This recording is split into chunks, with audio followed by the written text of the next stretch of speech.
A space for intersectional feminist curating at Oberlin. I've had a dreamy first few months here at the Allen and in Oberlin. The research that students and faculty are doing inspires me and animates the curatorial projects that I'm developing. And I'm grateful to be surrounded by colleagues at the museum who respect me and support me and are committed to ensuring that our institution is a place of equity and inclusion, especially for Black, Indigenous, and people of color, poor and low-income community members, people with disabilities, and queer and trans people, for whom museums have so long and so often not made space to accommodate. I have a curatorial practice, as Jill mentioned, thank you, that is anchored in feminism and anti-racism. Two themes that run through Oberlin's history, not always harmoniously.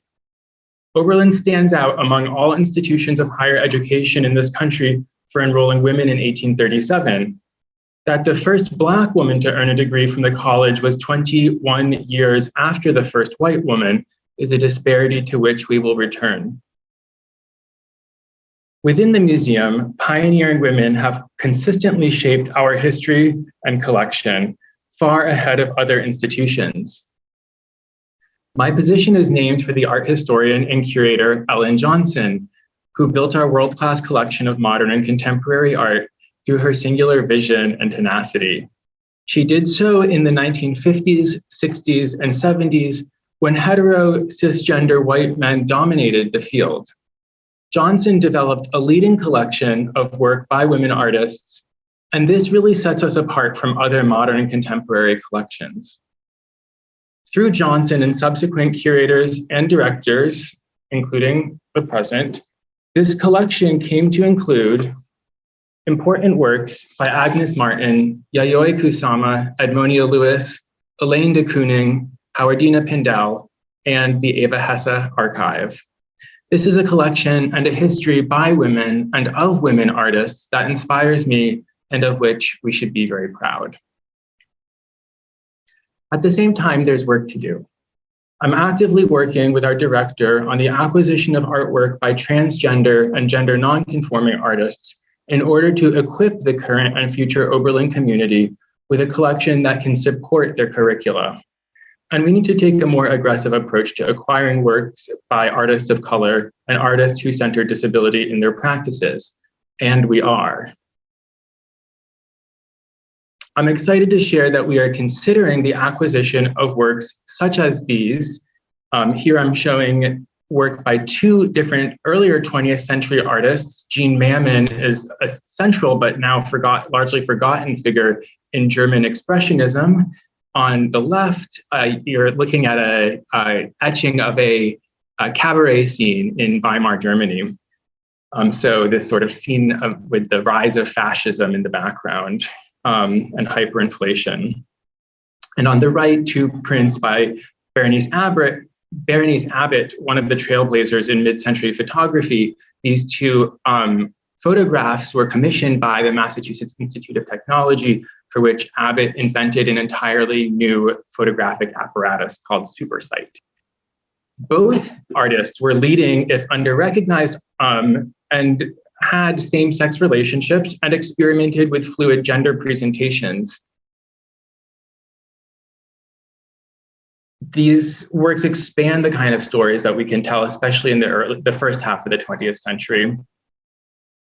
We are also considering the addition to our collection of more recent work by trans and gender queer artists, such as Martine Gutierrez on the left.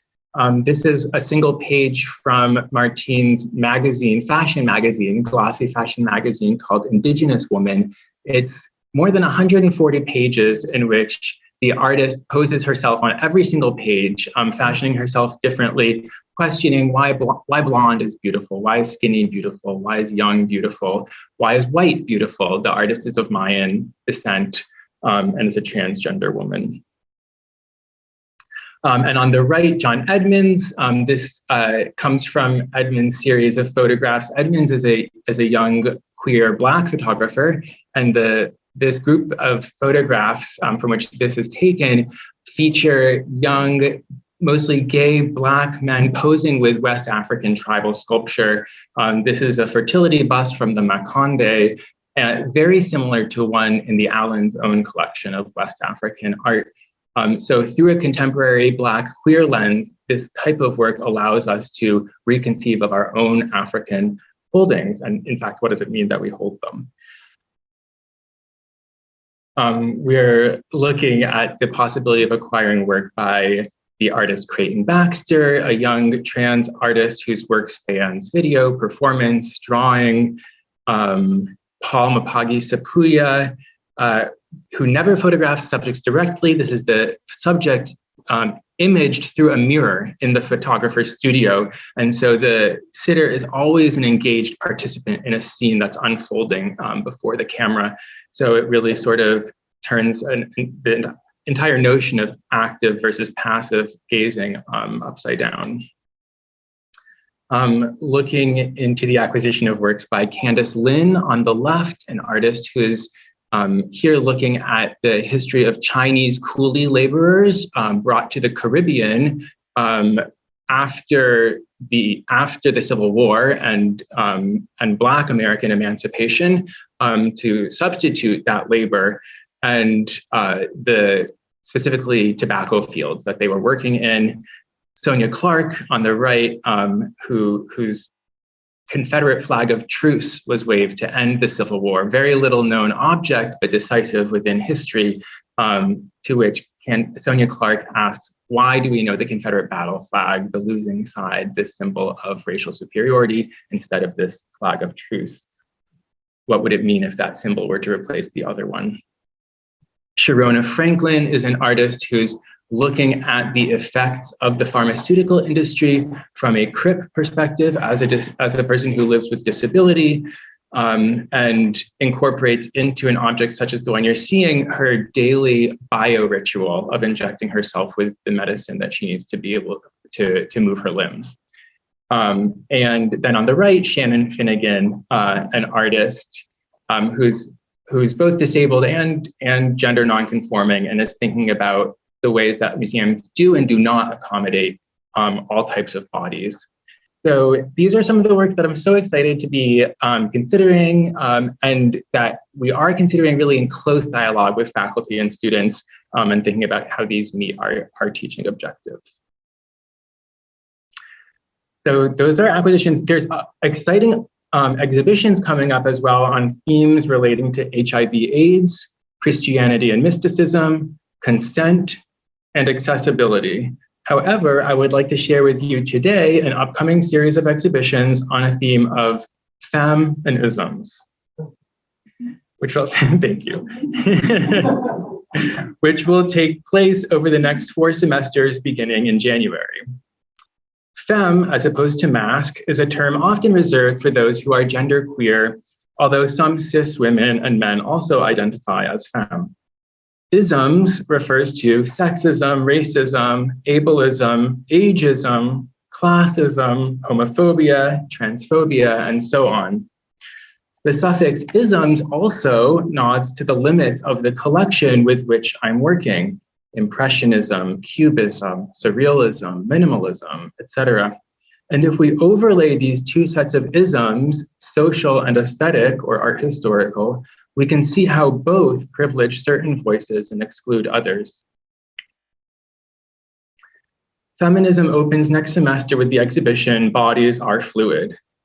Bodies are ostensibly the subject of Western art's major tropes, from the reclining female nude to the concept of a gendered gaze.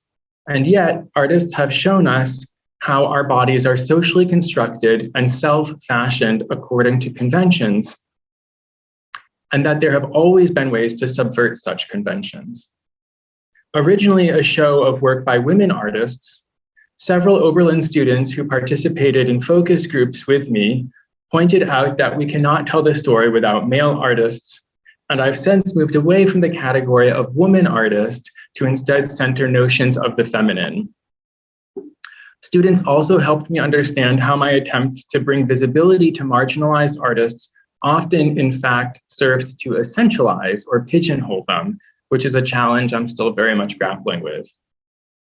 I will just share a few other images without describing them at length that are tentatively slated to be in this exhibition, which will be upstairs in Ripon Gallery.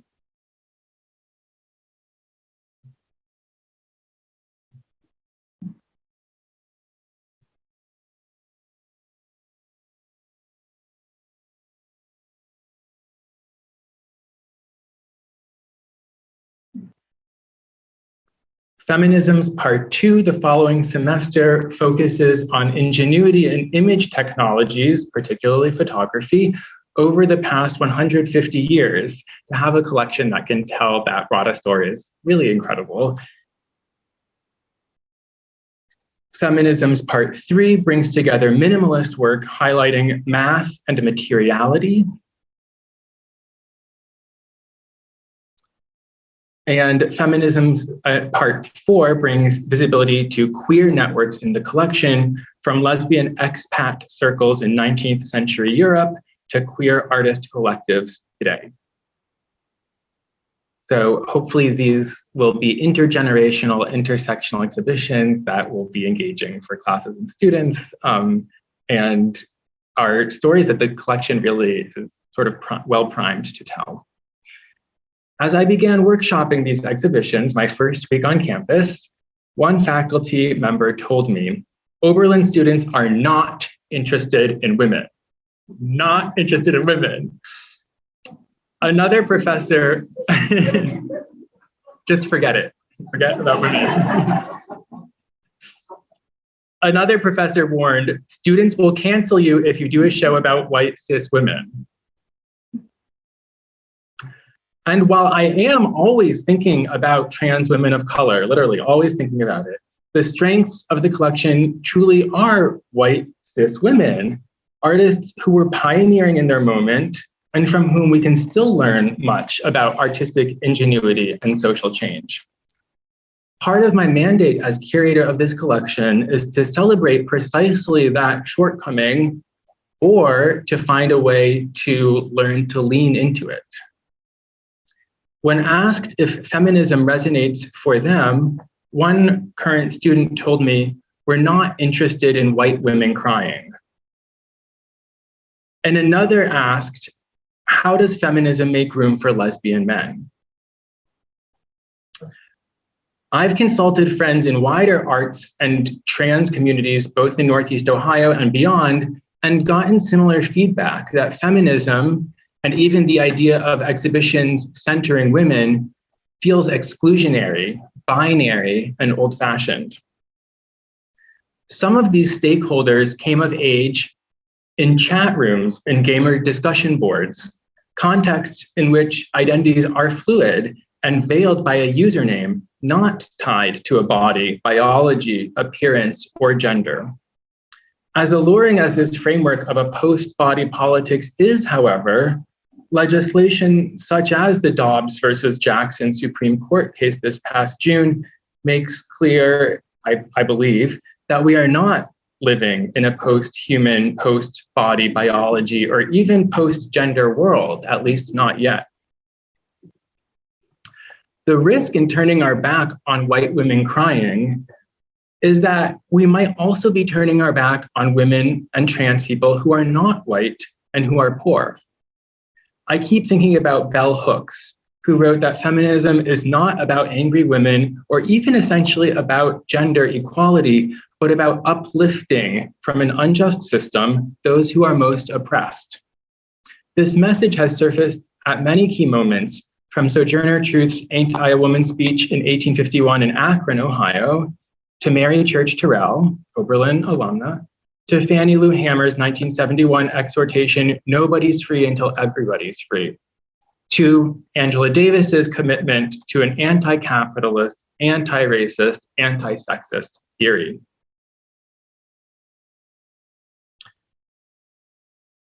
When I first began envisioning the feminisms exhibitions, it was with Black feminism in mind, which I know about mostly in the context of the Combahee River Collective, a group of Black lesbian socialists and feminists active in Boston from 1974 to 1980. Some were active, well, actually all were active in the civil rights and Black liberation movements, which were dominated by cisgender, hetero Black men who put race before gender, often refusing to support abortion rights, for example. Some were part of anti-war movements and socialist organizations, dominated by white hetero cis men who failed to understand how race factors into class struggle. And all were active in feminist organizations, which were largely middle class and white, and which failed generally to address racism, homophobia, sterilization practices that were then rampant on Black and Puerto Rican women in the US and including Puerto Rico, and issues affecting low-wage laborers and single mothers. The Combahee River Collective highlighted how the sources of their oppression were interlocking and simultaneous. The main argument of Black feminism is that if you could free the most oppressed people in a society, then you would have to free everyone. Black feminism's class analysis says we cannot look to Michelle Obama, Oprah, and Beyonce as evidence of the success of capitalism and the American dream. In 2017, women made 80% of what men made. However, African-American women made 64 cents on every dollar white men made. And in Louisiana, for example, it was 43 cents to the dollar. This attention to intersectionality is one of the guiding principles of feminisms. Maybe we'll even eventually find a term less burdened than feminism, but whatever we call it, my ambition is to both celebrate our fabulous collection and to ask whether intersectional feminism might be recuperated as a vital framework for progressive politics at Oberlin and in modern and contemporary art, as it is for me. The first student I met on Oberlin's campus, as they were making my ID card, when asked if they wanted to stay in the field post-graduation, told me they would never consider working in a museum or getting a PhD. Something ethical, they said, never a museum. It made me sad that someone with so much passion would turn away from a field that they seemed to have particular insight into and whose problems they seemed to grasp. And it made me sad to realize I was an ambassador on a campus to an institution that is considered by some to be stuffy and conservative. I wanted to say, but held myself back, that I also find museums ethically compromised and problematic places, and that's why they're interesting to me and why I approach my work with such urgency and care. At the same time, I was proud of this student for knowing their values and drawing boundaries around them. I was far more complacent at that age. I will close by saying that I'm thrilled to be here and honored to be able to learn alongside the students and to care for and then grow this inspiring collection. Thank you.